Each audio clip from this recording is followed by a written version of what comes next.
What fly should I tie on today? Okay, try not to overthink it this time. Do I go with the size 14 pheasant tail or the size 16 Frenchie? But what if the trout here only eat caddis imitations when the barometric pressure is below 30.1? And what about the water temperature? I didn't even check the turbidity levels. And oh my goodness, I completely forgot to look at the moon phase. Yeah, I probably ought to check that first. Fish on! What fly did he eat? Some small brown one with rubber legs? There's gotta be an easier way to pick the right nymph.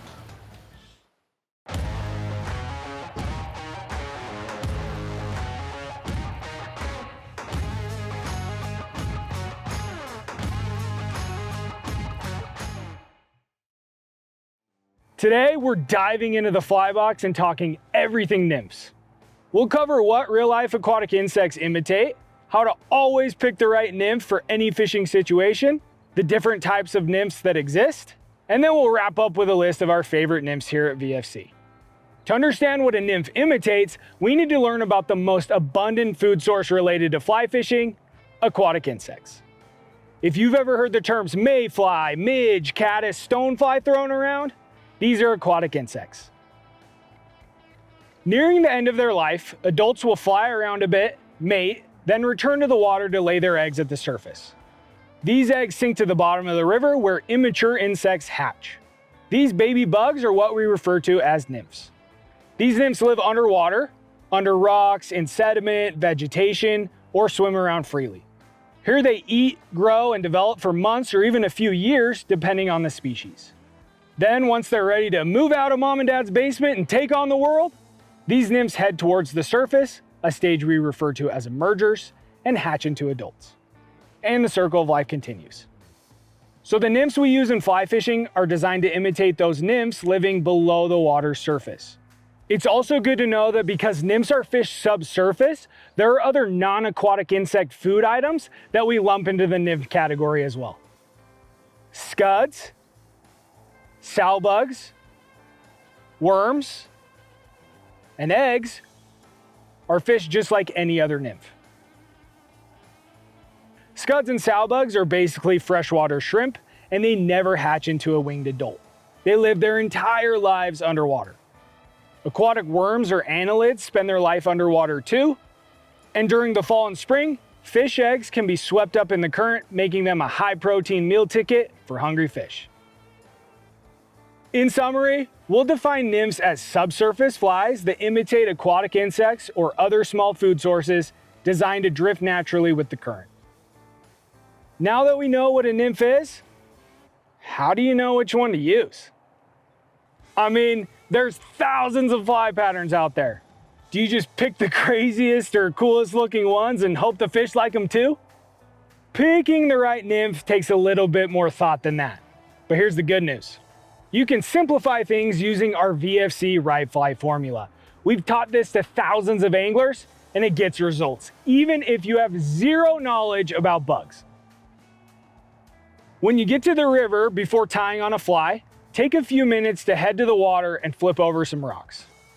When you flip these over, you'll probably find a bunch of bugs squirming around. These are nymphs. And the bugs you see under the rocks are very likely the same bugs fish are eating.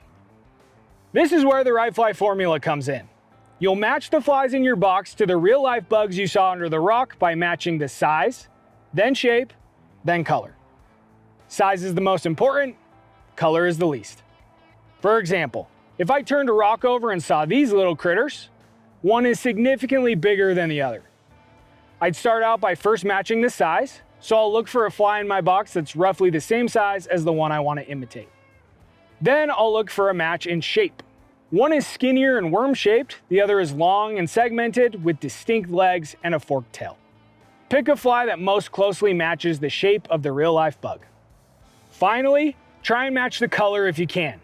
If you have a fly that's an exact color match, tie it on. But if you only have a fly that kind of matches the color, you'll be just fine. And just like that, you're ready to tie on a nymph and start catching some fish. Now the right fly formula does make things easier, but it's only one part of the equation because we need to have a solid foundation of flies inside of our fly box before we head to the river. And if you start to browse the thousands of patterns online or at your local shop, things are gonna get overwhelming real quick. So let's go over a big picture overview of the different nymph styles, and then we'll talk about the top 12 patterns that you 100% need in your fly box. Nymphs fall into 4 categories. Classic nymphs are tied to look very natural and lifelike, or very buggy, as you might hear them described. These can be tied with or without beads, depending on how fast you want them to sink. Euro nymphs have slim profiles and tungsten beads, allowing them to sink quickly and get right to the bottom. They can be flashy and colorful, or closely imitate real bugs like classic nymphs do. And just because it's a Euro nymph doesn't mean you can't fish it under an indicator. I do it all the time. Attractor nymphs are tied with flashy materials designed to get a fish's attention. Think 6-year-old girl's birthday party. They have the same size and shape of a real nymph, but they don't try to precisely imitate bugs like classic nymphs do. Emerging nymphs are tied to represent the emerging stage of an insect's life.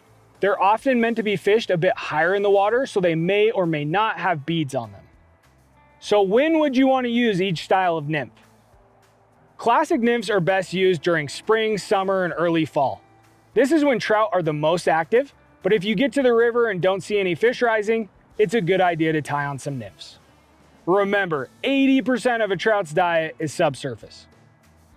Euro nymphs are great everywhere, but they excel in faster water like riffles and runs, where you need your flies to drop quickly. Attractor nymphs are great for those instances when fish aren't actively rising, and you're just trying to figure out where the fish might be holding. Emerging nymphs are best used when you see fish rising, but they're not breaking the surface to eat. Even during a hatch, you can fish an emerging nymph behind a dry fly and do really well. So based on everything that we've talked about today, scuds, sow bugs, worms, eggs, color, size, shape, classic nymphs, Euro nymphs, attractors, emergers. Whew. Let's imagine I was building out a nymph box from absolute zero. Where would I start? Here's a list of the top 12 patterns I have in my fly box at all times. The CDC pheasant tail. This deadly nymph combines the proven effectiveness of the classic pheasant tail with the lifelike movement of CDC. It's a great mayfly and stonefly imitation. The Pat's rubber legs. This is the best stonefly nymph out there. It's durable and heavy enough to quickly get down into the strike zone. The zebra midge. It's very simple, but super effective. Because midges are active year-round, this works great in the heat of summer and the dead of winter.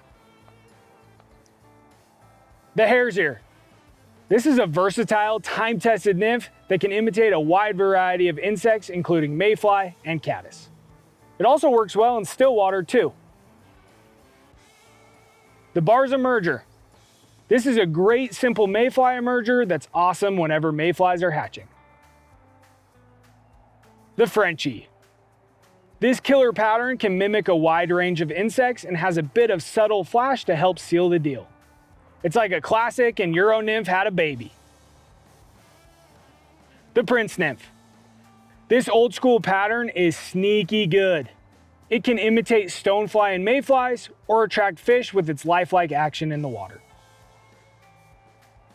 The sexy waltz worm. We're getting spicy. This is a super effective attractor pattern. I actually just caught my current 24.5-inch personal best brown on it. The Perdigon. This Euro nymph resembles a mayfly nymph, sinks like a rock, and is one of my go-tos when fishing really fast or riffly water. The San Juan worm. This is the goat worm pattern out there. Fish love worms and will almost always eat one. The egg bomber. This is our favorite egg pattern here at VFC. It gets to the bottom quickly and is a great nymph to use in late fall, winter, and early spring. And last but not least, the scud muffin. This is a great scud pattern that gets to the bottom quickly. Another favorite here at VFC. And if you want a bunch of proven fish favorite patterns and don't want to waste your time looking for them one by one, you've got to check out our fly collections. One pack and you're ready to hit the water. I'll throw a few links below this video if you want to check them out. With all this knowledge, you're ready to fill up your fly box, match the hatch, and start catching some fish. But is there any other gear that you need to be successful while nymphing? What rod should you use? Do you need specialized fly line, foam, wool, or plastic strike indicators? Is split shot a necessity? We'll cover all that and more in the next video. Check it out right here.